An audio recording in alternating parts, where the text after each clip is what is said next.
Recently on Cattlemen and Cattlemen, we showed you how New Holland is working with Penn State University to study the impact of bale density and the factors that influence it.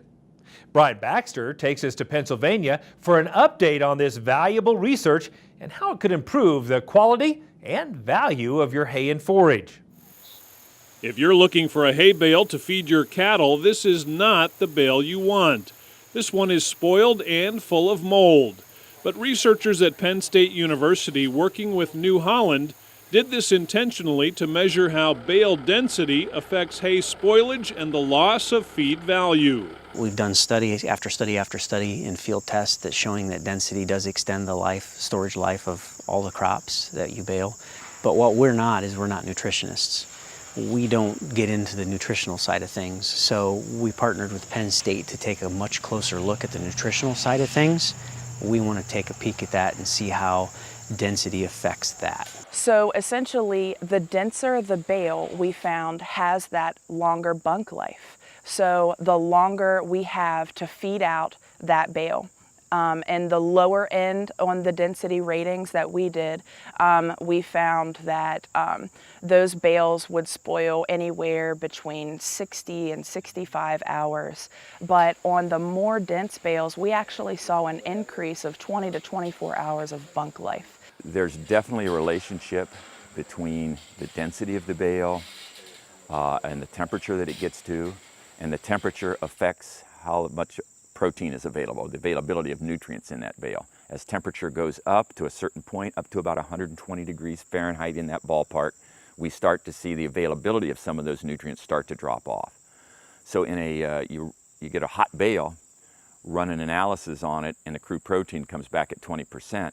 There may be only 15% of that crude protein is really available because it's been bound up and not available to the animal. So another thing to think about is you're running analysis, quality analysis on these samples. Be sure to ask for an available crude protein measurement too, not just the crude protein, because that's sort of a number that doesn't really tell you much when it finally comes to how the animal is going to perform on it. To conduct the study, the Penn State team used round balers from a variety of manufacturers. They cut and baled hay at various speeds and set bale density at different pressures to see how feed value and storage life were affected. New Holland's Kurt Hoffman walked us through some of the differences in the resulting bales. So today we're going to take a look at some baleage bales. It's kind of like judging cattle at the local fair. You know, you got some good ones, you got some mediocre ones, and then you got some really good ones. So on this end, we got some of those lower end cattle that just aren't going to quite make the cut today. A little weak here, a little weak there, but as we go down the line, you're going to see that the quality of bale gets a lot better as the density goes up in the bale to give you a better quality silage bale. So one of the things we did is we took a look at bales and bale shape based on the density that the baler was set at. So bale 1 is made at 1,000 psi, bale 2, 1,200, 3, 1,400, so on and so forth. But what I want people to take a look at here is generally, this bale's not a bad looking bale. It's a little barrel shaped in the top, but what I want people to take a look at is look at these voids. We see a lot of voids. If I put my finger on that plastic is soft right in there. So I know that when I cut the plastic off and I open it up, you're going to find a little bit of mold in this area because we have a pocket of air that happened here. So that's 1,000 psi. As we move up to 1,200, still see some pockets a little bit, but the bales will smooth out gradually as we keep moving up. So here we go to 1,400, 1,600. So if you look at this bale, especially, you see a little bit here, a little here, a little here, a little bit of divoting back there. But now you start to see this bale starting to really get smooth, starting to see a nicer edge. That's really what I'm shooting for as a goal as a silage producer. If I want to pay particular attention to my bales and I want the best quality bales, we're starting to get there. Now we move to 1,800 psi, and this was a nice particular sweet spot, 1,800 to 2,000. But the divots are a lot smaller, my bales are a lot flatter. Notice this bale sits flat and the ground is basically the same slope here.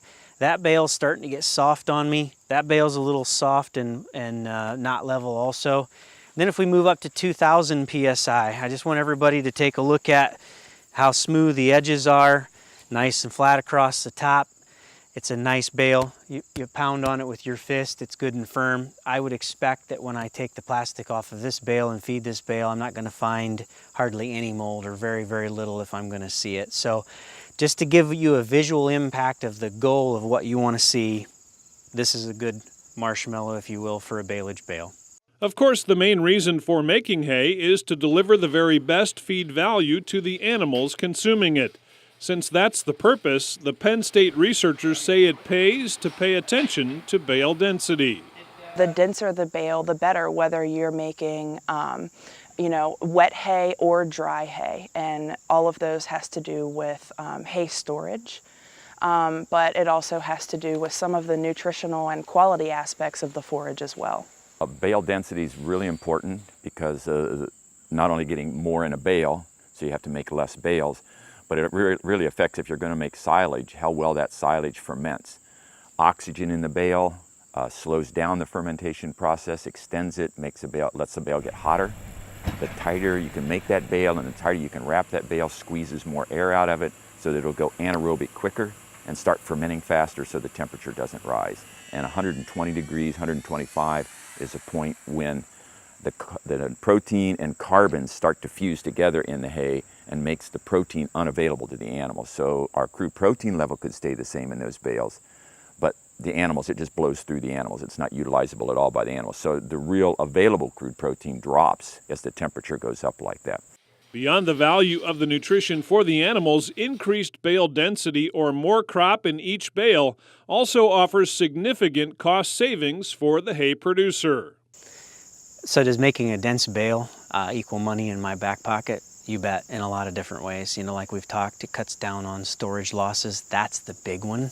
But it also increases the quality of feed that you're feeding, so there's less mycotoxins, less molds in that feed if we get proper fermentation. Yeah, it means big money at the end of the year. At the end of 5 years, like we were talking about earlier, you can pay for a 4x5 round baler with the savings in just net wrap and film wrap, let alone the other things, the time and the fuel. We didn't even give any consideration to that kind of stuff. When we know from the Penn State bale density study that our sweet spot is at 8 to 9 mile an hour, that's where we make the densest bale over the competition. So bottom line, run your baler at wherever it will perform the best to make the densest bale, and then the other thing that you can do that helps is turn the density up. You want your density always set to max if you're doing dry crops, if you're doing silage crops. My advice to cattle producers is just to make as dense a bale as possible, and also to know your baler. In the past, we have thought that possibly the slower you go, the more dense the bale you make. But some of our research has shown that that, in fact, may not be the case. So it's important to know the type of baler that you have and to know what that sweet spot is to make the most dense bale. Because that is the bottom line, is make as dense a bale as possible. That way you have that increased or prolonged bunk life in order to feed your cattle that optimum quality forage. Additional research results and recommendations from the Penn State work will be shared with producers across the country in the months ahead. At Penn State, I'm Brian Baxter reporting for NCBA's Cattleman to Cattleman. Bale density is just one factor that can impact the feed value of the hay and forage you provide for your cattle. Another is the equipment you use. For more information on hay tools from New Holland, visit the website newholland.com.